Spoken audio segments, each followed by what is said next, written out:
The Testament of Reuben, the firstborn son of Jacob and Leah. The copy of the Testament of Reuben, even the commands which he gave his sons before he died in the 125th year of his life. 2 years after the death of Joseph, his brother, when Reuben fell ill, his sons and his sons' sons were gathered together to visit him. And he said to them, "My children, behold, I am dying, and go the way of my fathers." And seeing there Judah and Gad and Asher his brethren, he said to them, "Raise me up, that I may tell to my brethren and to my children what things I have hidden in my heart. For behold, now at length I am passing away." And he arose and kissed them, and said unto them, "Hear, my brethren, and do ye, my children, give ear to Reuben your father in the commands which I give unto you. And behold, I call to witness against you this day the God of heaven, that ye walk not in the sins of youth and fornication, wherein I was poured out, and defiled the bed of my father Jacob. And I tell you that he smote me with a sore plague in my loins for 7 months, and had not my father Jacob prayed for me to the Lord would have destroyed me. For I was 30 years old when I wrought the evil thing before the Lord, and for 7 months I was sick unto death. And after this I repented with set purpose of my soul for 7 years before the Lord. And wine and strong drink I drank not, and flesh entered not into my mouth. And I eat no pleasant food, but I mourned over my sin, for it was great, such as had not been in Israel. Chapter 2. And now, hear me, my children, what things I saw concerning the 7 spirits of deceit when I repented. 7 spirits therefore are appointed against man, and they are the leaders in the works of youth. And 7 other spirits are given to him at his creation, that through them should be done every work of man. The first is the spirit of life, with which the constitution of man is created. The second is the sense of sight, with which ariseth desire. The third is the sense of hearing, with which cometh teaching. The fourth is the sense of smell, with which tastes are given, to draw air and breath. The fifth is the power of speech, with which cometh knowledge. The sixth is the sense of taste, with which cometh the eating of meats and drinks. And by it strength is produced, for in food is the foundation of strength. The seventh is the power of procreation and sexual intercourse, with which through love of pleasure sins enter in. Wherefore it is the last in order of creation, and the first in that of youth, because it is filled with ignorance, and leadeth the youth as a blind man to a pit, and as a beast to a precipice. Chapter 3.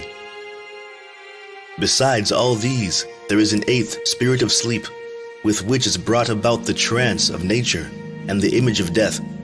With these spirits are mingled the spirits of error. First, the spirit of fornication is seated in the nature and in the senses. The second, the spirit of insatiableness in the belly. The third, the spirit of fighting in the liver and gall. The fourth is the spirit of obsequiousness and chicanery, that through officious attention one may be fair in seeming. The fifth is the spirit of pride, that one may be boastful and arrogant. The sixth is the spirit of lying, in perdition and jealousy to practice deceits and concealments from kindred and friends. The seventh is the spirit of injustice, with which thefts and acts of rapacity, that a man may fulfill the desire of his heart. For injustice worketh together with the other spirits by the taking of gifts. And with all these the spirit of sleep is joined, which is that of error and fantasy. And so perisheth every young man, darkening his mind from the truth, and not understanding the law of God, nor obeying the admonitions of his fathers, as befell me also in my youth. And now, my children, love the truth, and it will preserve you. Hear ye the words of Reuben your father. Pay no heed to the face of a woman, nor associate with another man's wife, nor meddle with affairs of womankind. For had I not seen Bilhah bathing in a covered place, I had not fallen into this great iniquity.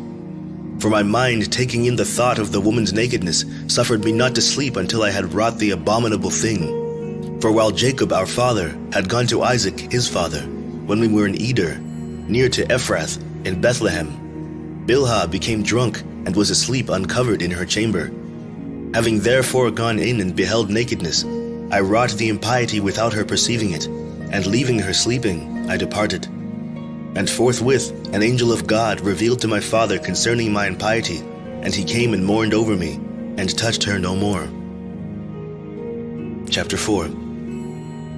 Pay no heed therefore, my children, to the beauty of women, nor set your mind on their affairs, but walk in singleness of heart in the fear of the Lord, and expend labor on good works, and on study, and on your flocks, until the Lord give you a wife, whom he will, that he suffer not as I did. For until my father's death I had not boldness to look in his face, or to speak to any of my brethren, because of the reproach. Even until now my conscience causeth me anguish on account of my impiety. And yet my father comforted me much, and prayed for me unto the Lord, that the anger of the Lord might pass from me, even as the Lord showed. And thenceforth until now I have been on my guard, and sinned not. Therefore, my children, I say unto you, observe all things whatsoever I command you, and ye shall not sin. For a pit unto the soul is the sin of fornication, separating it from God, and bringing it near to idols, because it deceiveth the mind in understanding, and leadeth young men into Hades before their time.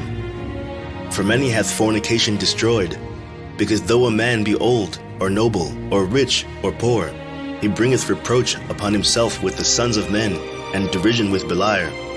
For ye heard regarding Joseph how he guarded himself from a woman, and purged his thoughts from all fornication, and found favor in the sight of God and men. For the Egyptian woman did many things unto him, and summoned magicians, and offered him love potions, but the purpose of his soul admitted no evil desire. Therefore the God of your fathers delivered him from every evil and hidden death. For if fornication overcomes not your mind, neither can Bilhah overcome you. Chapter 5. For evil are women, my children, and since they have no power or strength over man, they use wiles by outward attractions, that they may draw him to themselves.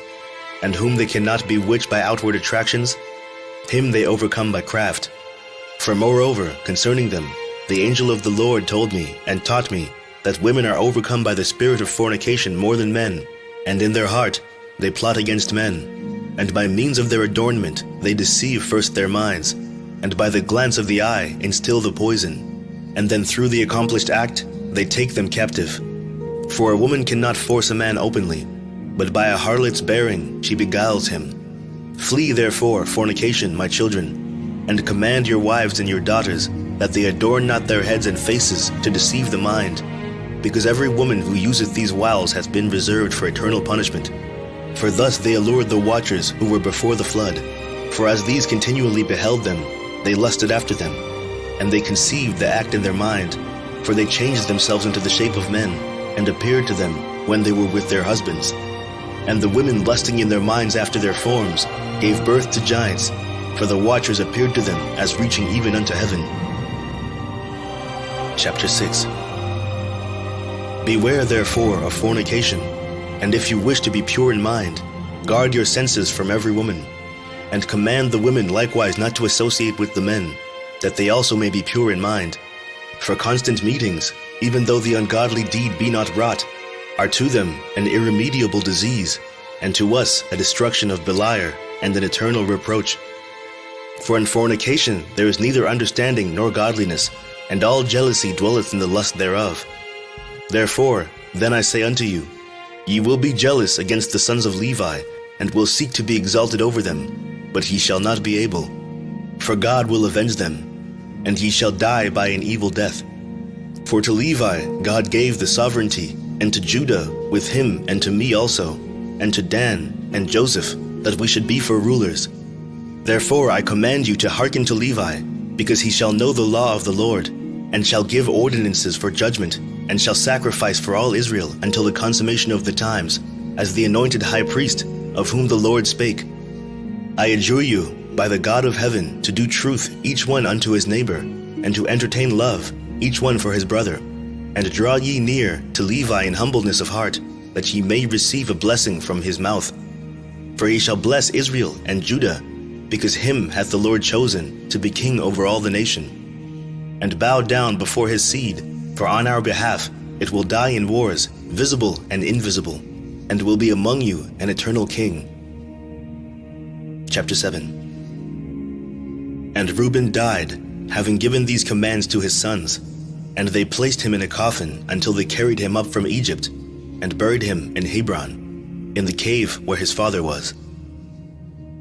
The end of the Testament of Reuben.